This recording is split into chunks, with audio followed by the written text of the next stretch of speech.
বলতেছেন ওয়ানফিকু মিম্মা রাযাকনাকুম, যে আমি তোমাদেরকে যা দান করেছি এটা আল্লাহ তাআলার দান, এমন না আপনি আপনার কৃতিত্বে আপনি আপনার যোগ্যতার বলে আপনি অর্জন করেছেন। না না না, আরে আল্লাহ তাআলা তো চাইলে আপনাকে মানুষই না বানাইতে পারতেন।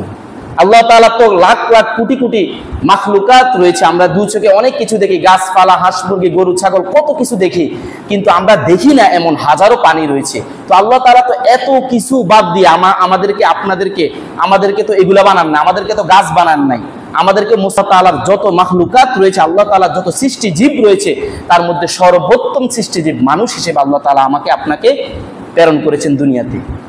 এই কারণে আমার আপনার পরীক্ষাটাও বেশি কষ্ট, আমাদেরকে পরীক্ষাও দিতে হবে। গাছপালা, অন্য কোনো মাখলুকাতের কোনো পরীক্ষা নাই, তাদেরকে যেভাবে হয়েছে কিয়ামত শেষ তাদের শেষ। শুধুমাত্র পরীক্ষা হবে, হিসাব নিকাশ হবে দুই জাতির, মানব জাতি আর জিন জাতি। দিয়েছে আমার বিধিবিধানকে তারা সঠিকভাবে পালন করেছে কিনা। তাহলে যেটা বলতেছিলাম ওয়ানফিকু মিম্মা রাযাকনাকুম মিন ক্বাবলি আন ইয়াতি আহাদাকুমুল মাউত, এখানে আরো অত্যন্ত কড়া কথা বলতেছে। আল্লাহ তাআলা বলতেছে যে মিন ক্বাবলি আন ইয়াতি আহাদাকুমুল মাউত, তোমাদের মৃত্যু আসার পূর্বে তোমরা দান করো, আমি যা রিজিক দিয়েছি। পরবর্তীতে আল্লাহ তাআলা বলতেছেন ফায়াকুলা রাব্বি লাউলা আখখারতানি ইলা আজালিন করিব, কিন্তু যারা জীবিত থাকা অবস্থায়, ধন সম্পদ থাকা অবস্থায় দান করেন নাই, যেদিন তারা মৃত্যুবরণ করবে, যেদিন তারা কবরবাসী হয়ে যাবে, তখন ফায়াকুলা রাব্বি লাউলা, তখন তারা আফসোস করে বলবে হায় আল্লাহ লাউলা আখখারতানি, আমাকে একটু সামান্য সুযোগ দেন, ইলা আজালিন করিব, একটু সামান্য সময়ের জন্য সুযোগ দেন, এখন আমি ভরপুর দান করব, আমাকে আরেকবার দুনিয়াতে হায়াত দেন, দেখেন এবার আমি কিভাবে দান করি। কিন্তু আর সুযোগ দেওয়া, আপনাকে দুনিয়াতে সুযোগ দেওয়া হয়, আল্লাহ তাআলা বিভিন্ন বালা মুসিবত, বিভিন্ন রোগ ব্যাধি, বিভিন্ন মাধ্যমে আল্লাহ তাআলা আমাকে আপনাকে পরীক্ষা করেন।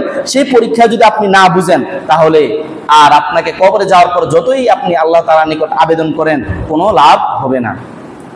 এই কারণে আমাদেরকে বেশি বেশি দান করতে হবে। বলেছেন ওয়ানফিকু মিম্মা রাযাকনাকুম মিন ক্বাবলি আন ইয়াতি আহাদাকুমুল মাউত ফায়াকুলা রাব্বি লাউলা আখখারতানি ইলা আজালিন করিব ফাআসসাদদাকা ওয়া আকুম মিনাস সলিহিন। সে বলতেছে আল্লাহ তাআলা আপনি আমাকে আরেকবার সুযোগ দেন, দেখেন ফাআসসাদদাকা, আমি ভরপুর দান করব, এমন দান করব যা বলার বাহিরে, এবং দান করে ওয়া আকুম মিনাস সলিহিন, আমি সৎ লোকদের অন্তর্ভুক্ত হয়ে যাব।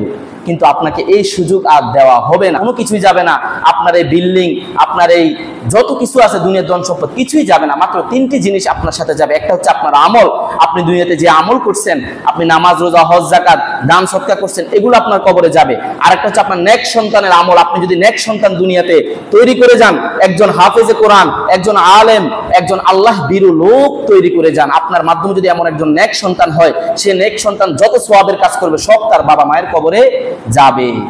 আমরা আফসোস, আজকে আমরা খুব কম মানুষে আছি নিজের ছেলে মেয়েকে নেক সন্তান বানাই, নিজের ছেলে মেয়েকে কোরআন হাদিসের জ্ঞান দেয়। হচ্ছে আমি আপনি যদি দুনিয়াতে কোনো ভালো কাজ কাউকে শিখিয়ে যাই, যেমন আমি যদি কাউকে নামাজ শিখাই, আমি যদি কাউকে একটি কোরআনের আয়াত শিখাই, ওই একটি কোরআনের আয়াত সে যতদিন দুনিয়াতে তেলাওয়াত করবে, এ সব আমি মৃত্যুর পরে পেয়ে যাব।